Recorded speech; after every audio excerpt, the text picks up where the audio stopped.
कहते हैं कि जब भी कोई विपत्ति आती है, कोई आपत्ति आती है, तो वो मनुष्य को अस्त व्यस्त तो करती है, लेकिन कुछ शिक्षा और संदेश भी देती है। कोरोना की उस बीमारी से लोगों को दो चीजें तो समझ में बहुत अच्छे से आ गई, पूरी दुनिया के व्यक्तियों को। एक तो क्या कि मानव कितनी भी धन संपदा जोड़ ले, कितनी भी बड़ी बड़ी योजनाएं बना ले, पर अगर उस परमपिता परमेश्वर की व्यवस्था के साथ और प्रकृति के साथ कोई छेड़छाड़ होगी, और यदि उस भगवान की दृष्टि घूम गई, प्रकृति की दृष्टि घूम गई, तो मनुष्य नोटों की गड्डियां लेकर के घूमता रहे, फिर ऑक्सीजन मिलने वाली, जोर से बोलो। एक तो ये चीज समझ में आ गई।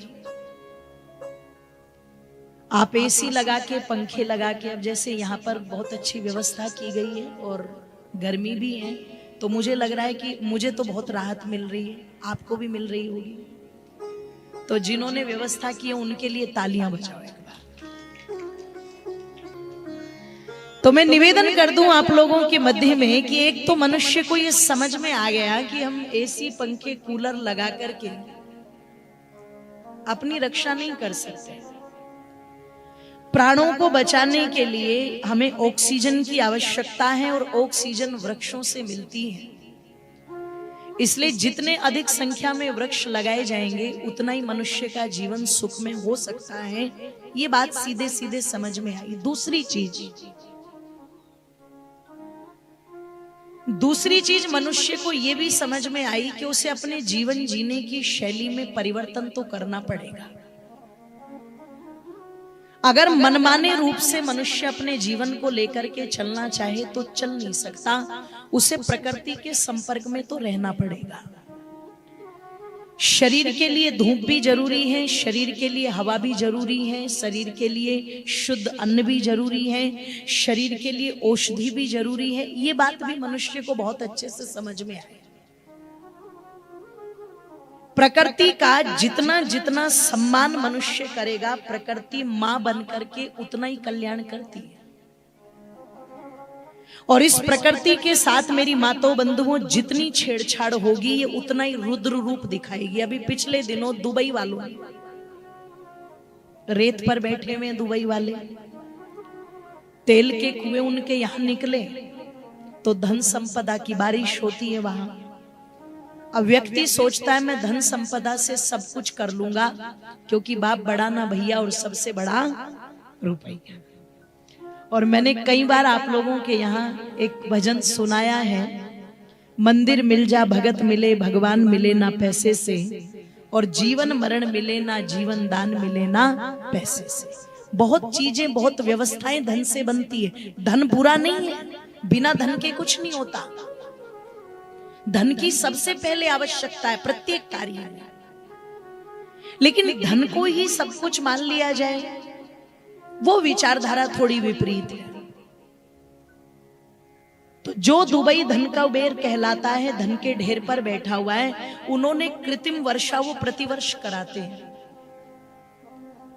पर पता लगा प्रकृति के साथ उस छेड़छाड़ का, उस कृत्रिम वर्षा का जो रुद्र रूप देखने को मिला, वो क्या मिला?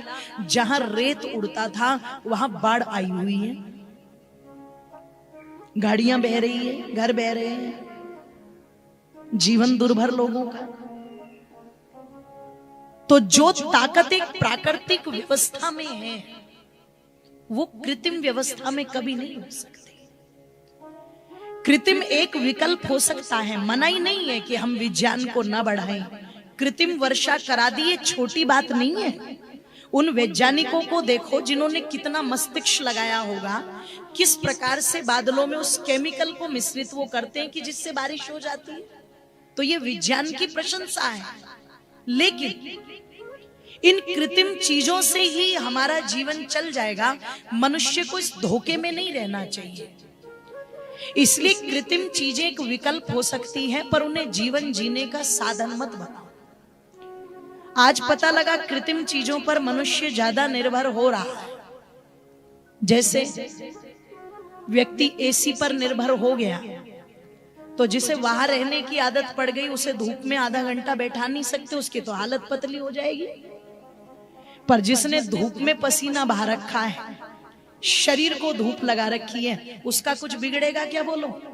जीवन भर उसको विटामिन डी की कमी नहीं पड़ेगी, कभी पीलिया नहीं होगा उसको, है जी? ध्यान रखिएगा। मैं निवेदन आप लोगों के मध्य में कर दूं, जिस महिला ने घर का काम कर लिया, पशुओं का काम कर लिया, उसकी स्लिप डिस्क कभी नहीं होती, है जी?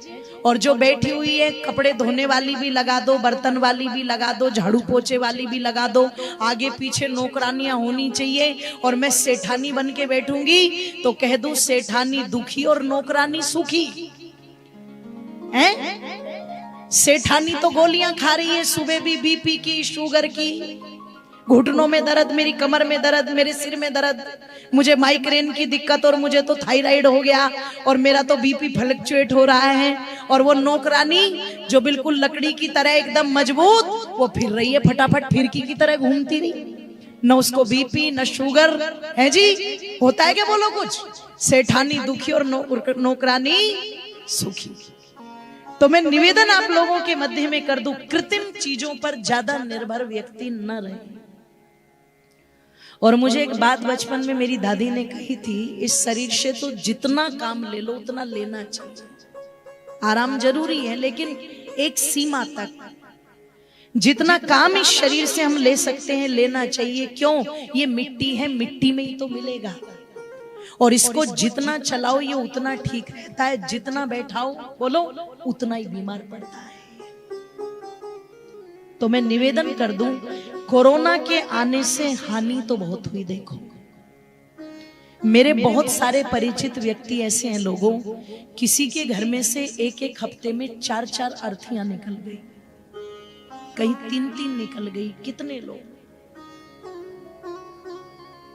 और जो इंजेक्शन उस समय लगे थे उन पर तो आज तक भी है जी लोगों की शंका बनी हुई है।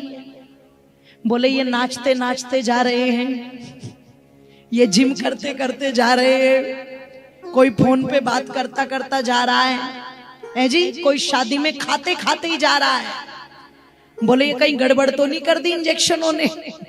आज तक भी उस पर संशय बना हुआ है। तो मैं कह दूं, वो विपत्ति आई, उसका बहुत ज्यादा खामियाजा भी भुगतना पड़ा, हानि भी बहुत हुई, लेकिन मनुष्य को एक शिक्षा भी दे करके गया है कोरोना। और क्या शिक्षा दी है? परमात्मा की योजना के सामने मनुष्य की योजनाओं की कोई औकात, जोर से बोलो, नहीं। इसलिए मैंने पंक्तियां गाई, प्रभु सारी दुनिया से ऊंची तेरी शान है, और कितना महान है तू, कितना महान है। इसलिए वो परमेश्वर कहते हैं कि देखो ये पूरा ब्रह्मांड मेरे गर्भ में, इसको चलाने वाला मैं, इसकी व्यवस्था करने वाला मैं। तुम्हें तो कर्म करने के लिए मैंने संसार में भेजा है और वेद का ज्ञान दे करके ये बताया है क्या करना और क्या नहीं करना। ऐ संसार के मनुष्यों, तुम तो केवल इतना कर लो, बस भगवान की आज्ञा का ही पालन कर लो, उसमें ही कल्याण हो जाएगा। और ओ मेरी माताओं बंधुओं, ये जो कथाएं हैं, ये जो प्रवचन है, ये जो सत्संग है, ये परमात्मा की आज्ञा क्या है उसी को बताने का तो काम करते हैं। आप लोगों ने जिस ताकत के साथ, जिस बल के साथ ये रामायण की कथा रखी, अच्छा रामायण है क्या? मर्यादा पुरुषोत्तम श्री रामचंद्र जी के घर की कहानी। आपके पास 2 काव्य हैं। एक काव्य है रामायण, जो दुनिया का सबसे पहला काव्य है। दुनिया के सबसे पहले कवि, सबसे पहले पोएट महर्षि वाल्मीकि, जिन्होंने अनुष्टुप छंद के अंदर रामायण लिखी, नाम रखा रामायण। अर्थ क्या है? राम जमा अयन। अयन कहते हैं घर को, अयन कहते हैं परिवार को, जिसमें राम के परिवार की कहानी है। आप विचार करना, आपके बसेड़ा में इतना बड़ा गांव है, इतने सारे परिवार हैं, अच्छे से अच्छे, समृद्ध से समृद्ध, इज्जतदार, खानदानी, सामाजिक, और केवल यही नहीं, पूरे भारत में ये गांव की परंपरा है, पूरे विश्व में ये परंपराएं हैं। आज भी है, पहले भी रही होगी, पर जरा सोचो एक परिवार की कहानी कितनी महत्वपूर्ण बन गई कि उसके नाम का ग्रंथ बन गया। एक बार को माताएं कितना भी महंगा कपड़ा ले आए, उस कपड़े को अपने माथे से लगाए या ना लगाए। एक बार को तुम्हें पतिदेव सोने के कंगन ला करके दे दे, 72,000 रुपए तोला हो चुका है। अगर वो 4 तोले के 6 तोले के कंगन घड़वा दे तो उन कंगनों को भी व्यक्ति माथे से नहीं लगाता। कोई गाड़ी लेके आ जाए, फॉर्च्यूनर ले आए, ओडी ले आए, थार ले आए, उसको भी माथा नहीं लगाता गाड़ी को। लेकिन ये रामायण की प्रति ले आए कोई, और जैसे ही वो रामायण घर में आएगी तो तुरंत क्या करेंगे, उसे माथे से लगाएंगे। इसका मतलब ये ग्रंथ इतना महत्वपूर्ण कि इसके सामने सोने की, चांदी की, घोड़े की, गाड़ी की कोई औकात नहीं।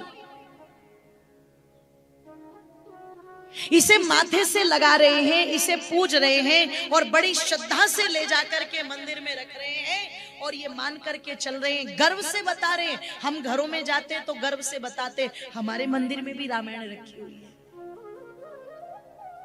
एक परिवार की कहानी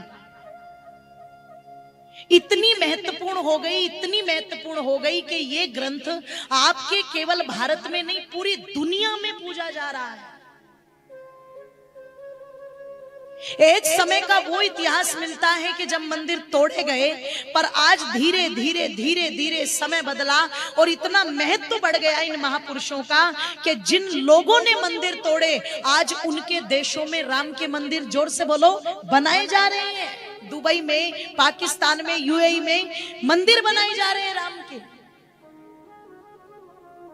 और लोगों के मन में कितना भाव होगा, अपनी संपत्ति के लिए 2-4 साल मुकदमे चले, 10 साल चले, 12 साल चले, आदमी क्या सोचता है, चलो छोड़ो छोड़ो, और कमा लेंगे और मेहनत कर लेंगे, इसे छोड़ो।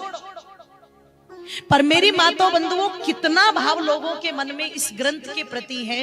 इस ग्रंथ में जो पात्र हैं श्री राम, उनके प्रति हैं कि 10 नहीं, 20 नहीं, 50 नहीं, 100 नहीं, 500 वर्षों तक लगातार कार सेवक लाठियां खाते रहे, गोलियां खाते रहे, जेल में जाते रहे, पता नहीं कितने सारे लोग चले गए, पर अंत में अयोध्या की भूमि पर राम मंदिर बनवा करके छोड़ा।